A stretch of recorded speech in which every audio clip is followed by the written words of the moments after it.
Now, here in France, July the 1st traditionally ushers in new changes to laws, among them a ban on plastic shopping bags that goes into effect from today. It's a move affecting pharmacies, supermarkets, petrol stations, among others. The French Environment Ministry says some 17 billion plastic bags are used in France each year, with 8 billion being thrown away in streets, parks and so on. I'm joined here in the studio by Francis Valla from Expedition Seventh Continent, or Septième Continent, an NGO that organises cleanups of our oceans. Thank you so much for coming in. My pleasure. Tell me, what impact do these plastic bags have on our oceans? Well, it's a very strong impact, which is currently being analysed, especially thanks to our expeditions.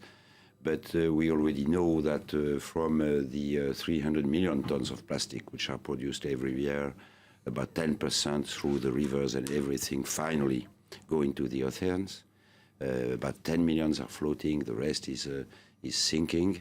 And we have already observed, and also working with the scientists. We have 60 scientists working behind our expeditions. That these plastic pieces, maybe either big ones, bottles and this sort of thing, but mainly are very small, tiny ones, nanoplastic. Some are even 36,000 times less than a piece of hair, right?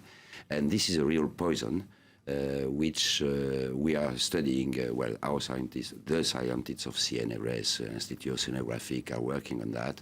To see how it can affect indeed the plankton, but we know already that it does affect. The more so that part of these plastic pieces, when they are a bit bigger, they transport with them some real chemical poisons. And to reply to your question fully, of course, it is absolutely a crucial challenge, because if the oceans, if the life in the oceans is under threat, then we shall all die from it, because the oceans today produce 60% of the oxygen that we breathe and absorb more than 20% of all the toxic gases. So it is the main regulator, more than all the forests of the world and everything.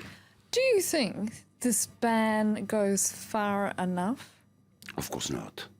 It's a very good move, and we are very pleased with it. And because we want to be reasonably optimistic, we think it may be a pioneering move, but in France only, and it's a worldwide problem, and only for the plastic bags. But it's a very, very good move. I will give you an example. In our Gascogne Gulf, which is close to the French coast, the estimate is that we have about 60 million plastic waste, out of which 80% are individual waste, plastic bags and so on. 3 billion in Mediterranean and so on. So it's a good start, of course, obviously. So what else needs to be done? You have to... There is one thing which unfortunately cannot be done. I have to say it frankly, right from the beginning. We shall never be able, I think, today we cannot, and I think unfortunately we shall never be able to take this plastic out of the oceans, which is today too small, too big, everywhere in the world, no economical interest, and so from that point of view, it's already a disaster that we have to stop. So we have two main actions. One is education of people, of course, and this is very, very, very, very much progressing. So we are very satisfied with the progress, although I must say the road is still very, very, very, very, very long to go.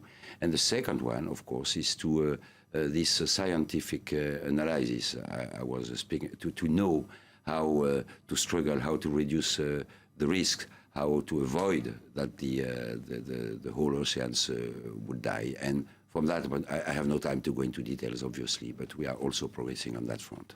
Francis Valla, I'm afraid we've run out of time. Thank you so much. My pleasure.